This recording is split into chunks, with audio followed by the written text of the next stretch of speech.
Então minha alma canta a ti, Senhor, grandioso és tu, grandioso és tu.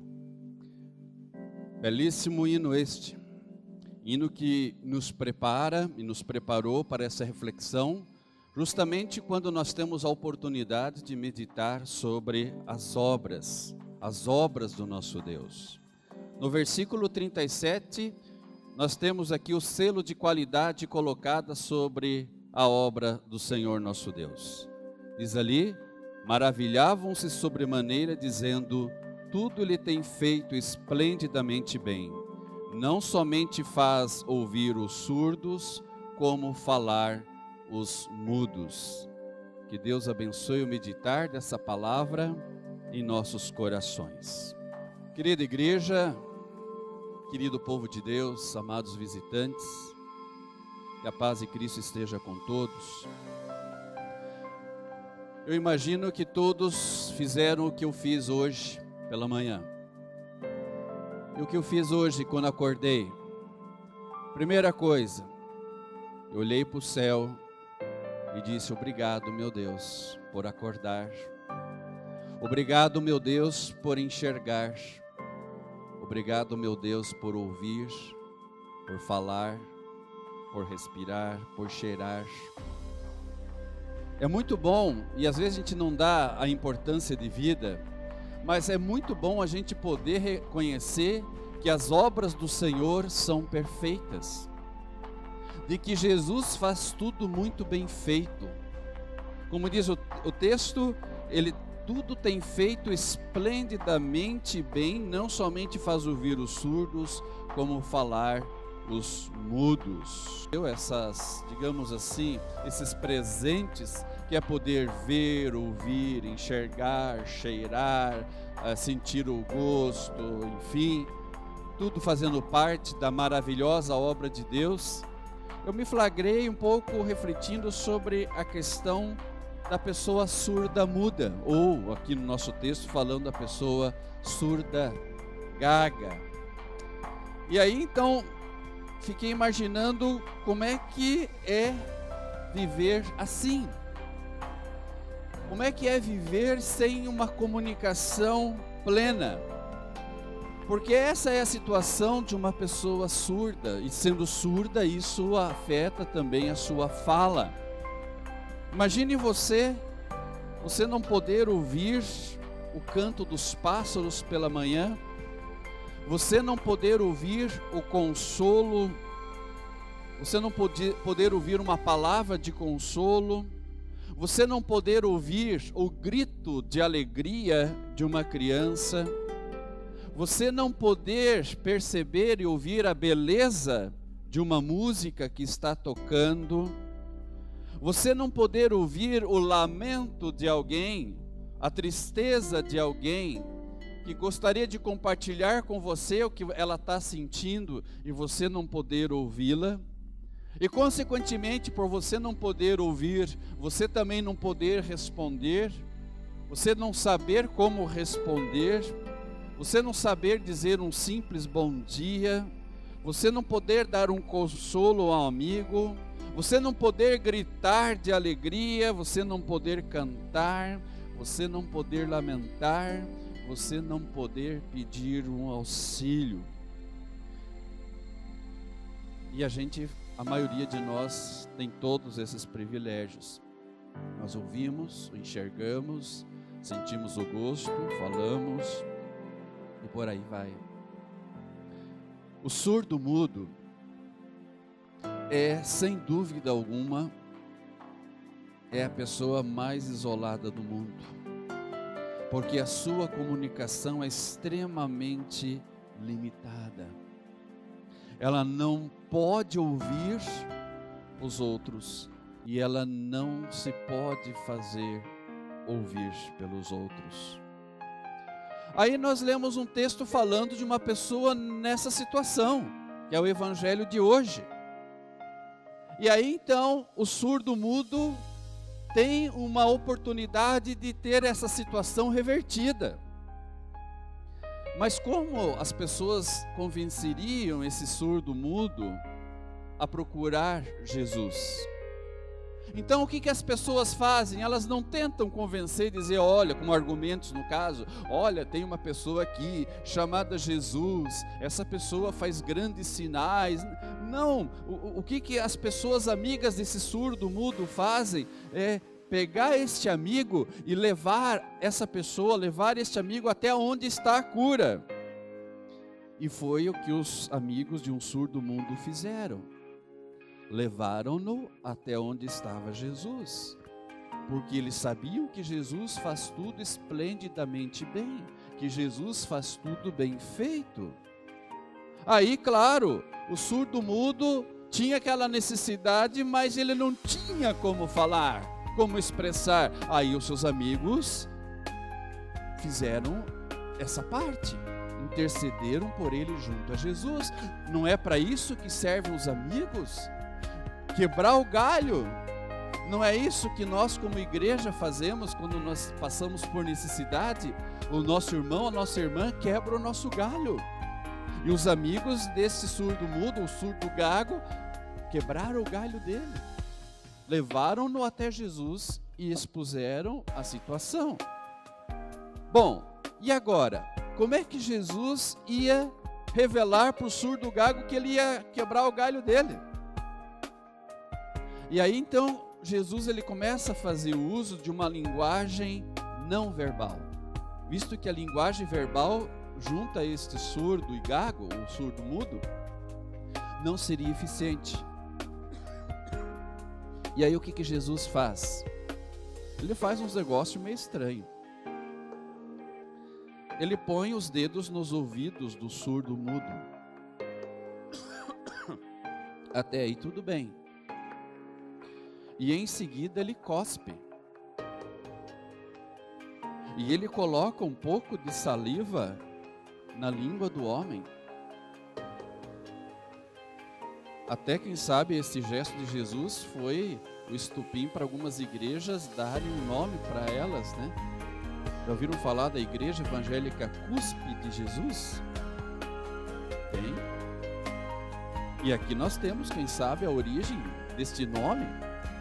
Jesus cuspindo e colocando um pouco de saliva na língua do homem. Claro, se de um lado a audição daquele surdo estava inoperante pela surdez, por outro lado, a visão dele estava funcionando muito bem. E aí então, como Jesus ele tinha conseguido, através dessa linguagem não verbal, ele tinha conseguido a atenção do surdo e mudo, agora então, esse surdo mudo pode observar o que Jesus faz. E Jesus faz totalmente uma linguagem não verbal. Jesus ele olha para o céu como se estivesse ensinando aquele surdo a que Deus e que Deus pode todas as coisas, e que aquele que criou os céus e a terra e tudo que nele há e tudo que se contém nesse mundo, esse é o Deus a quem Jesus agora vai colocar esse surdo aos cuidados dele. E aí diz o texto que Jesus, ele não apenas, ele olha para o céu, mas diz o texto aqui que ele dá um suspiro profundo. Interessante, às vezes passa até meio despercebido esse detalhe. Jesus dando um suspiro profundo, quer dizer, ali quando Jesus dá esse suspiro profundo, ele está revelando a que veio. E ele veio para unir-se a nós, ele veio para solidarizar-se com a nossa miséria, ele veio para suspirar conosco, mostrando assim que de fato ele se importa conosco. Ele queria passar uma mensagem, mas uma mensagem não verbal, para aquele surdo. Ele queria mostrar para aquela pessoa que quem estava ali diante dele não era apenas um, digamos, entre aspas, um curandeiro, mas era alguém que estava ali suspirando com ele. Ou seja, o sofrimento daquele surdo tocava o coração de Jesus. E aí depois de toda essa comunicação não verbal, Jesus ele faz uso de uma palavrinha em aramaico. E essa palavra, com toda certeza, poderia ser lida por aquele surdo. A palavra era Efatá, que quer dizer abre-te. E o resultado foi impressionante. Diz o texto que quando Jesus falou, Efatá, abre-te, o resultado foi que os ouvidos do homem se abriram e a sua língua se soltou. E ele começou a falar sem nenhuma dificuldade. Nenhuma sequela da doença permaneceu nele. Nada. A obra de Jesus ali foi completa. Abriram-se-lhe os ouvidos. Abriram-se-lhe os lábios. Mas abriu-se também o coração ao Evangelho.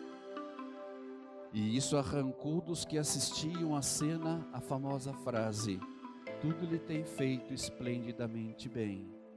Porque Jesus faz bem todas as coisas, tudo que ele faz é bem feito. E a obra então de Jesus recebeu um grau de excelência. Como foi lá em Gênesis 1:31, quando Deus terminou a criação e diz lá o grau de excelência do que Deus fizera. Viu Deus tudo quanto fizera e eis que era muito bom. Aí, meus irmãos, a gente começa a pensar, puxa vida, mas como é que Deus é, né? Como Deus é perfeito, e de fato Ele é. As obras dele são perfeitas e de fato são.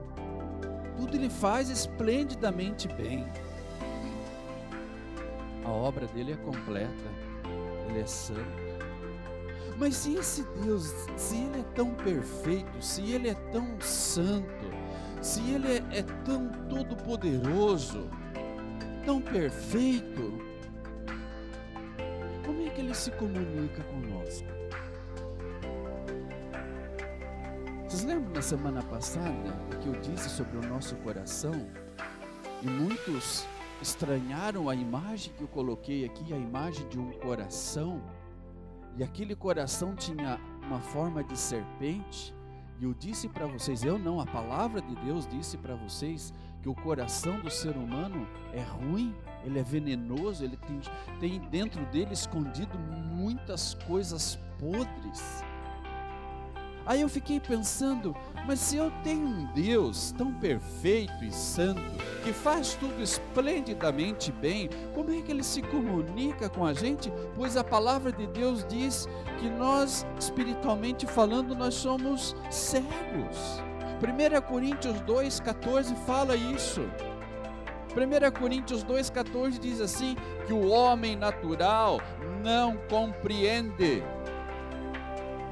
Ele não compreende as coisas do Espírito de Deus. O homem natural é aquele homem que, de acordo com a sua natureza, ele percebe as coisas e age a sua natureza pecaminosa. Então, para esse homem natural, as coisas do Espírito de Deus são incompreensíveis. Diz o texto que lhe parecem loucura, e que o homem natural não consegue entender as coisas de Deus, porque essas coisas elas só podem ser compreendidas espiritualmente à luz da fé. E se o ser humano é assim, se o ser humano não consegue compreender, ele não consegue entender, ele é um tipo de um surdo, ele não entende esse Deus. A questão é, como é que esse Deus então se comunica? Porque a Bíblia diz que os nossos pecados fazem separação entre nós e o nosso Deus. Quer dizer, essa situação aqui toda, ela impossibilita uma comunicação perfeita entre nós e Deus. E aí quando eu olho esse surdo e mudo no texto de hoje, esse surdo e gago, eu vejo ali o retrato do que é o ser humano. O ser humano, ele é um homem sem Deus.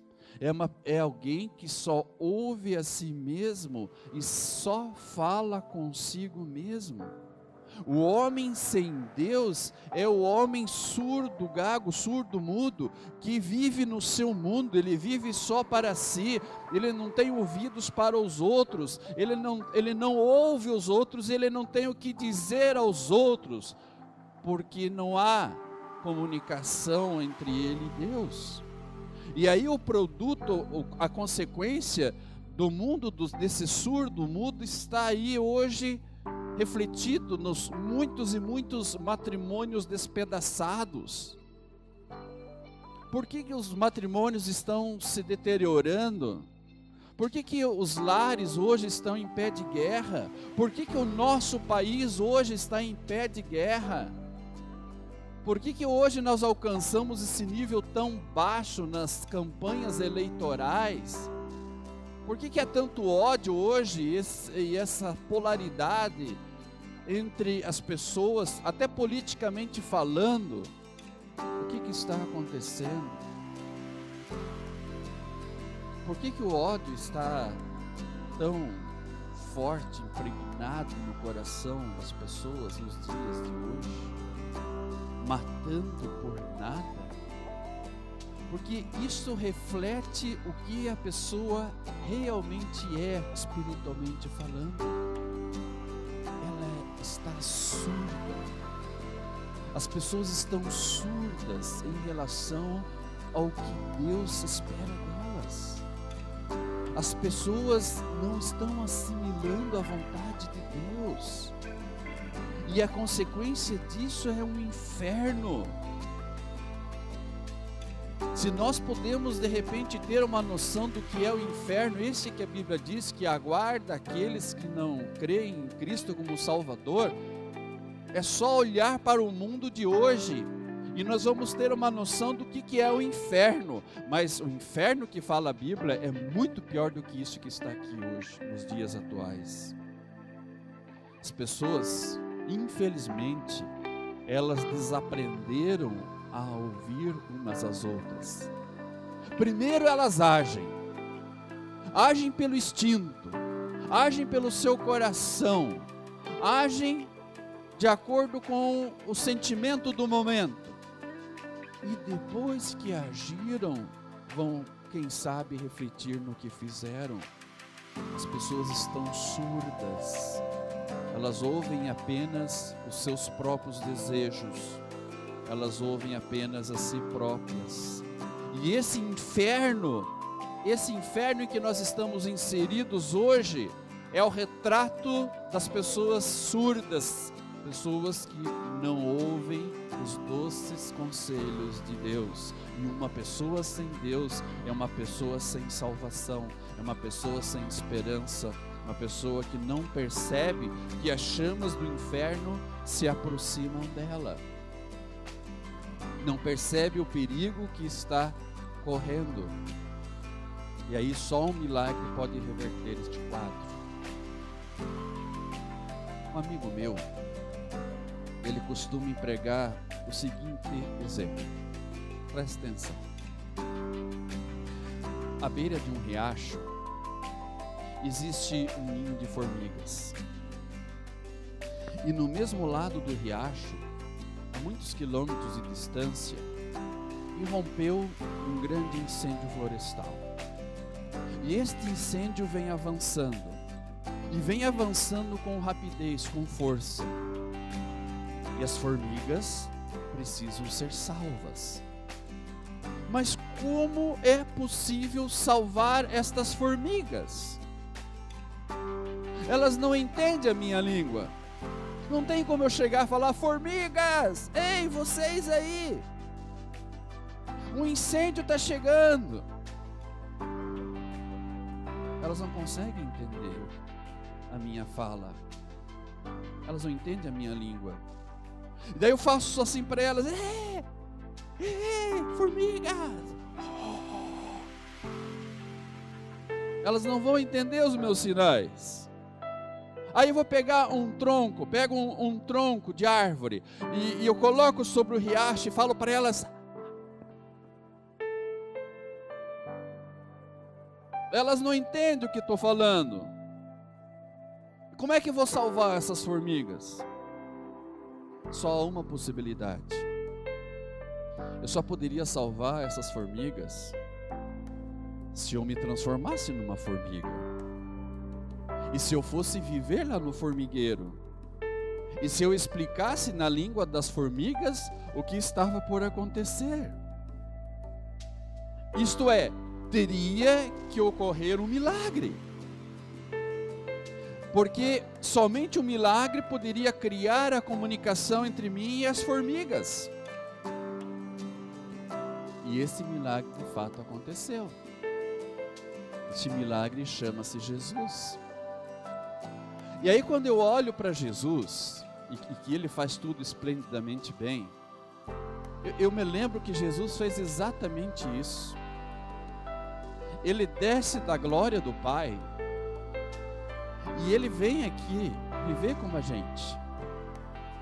Ele vem viver nesse formigueiro.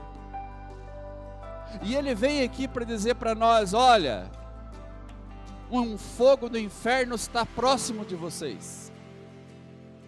Ele vem nos alertar sobre isso. E Ele vem com sinais visíveis que somente Ele pode evitar que essa tragédia maior aconteça em nossa existência, de sermos consumidos por este fogo.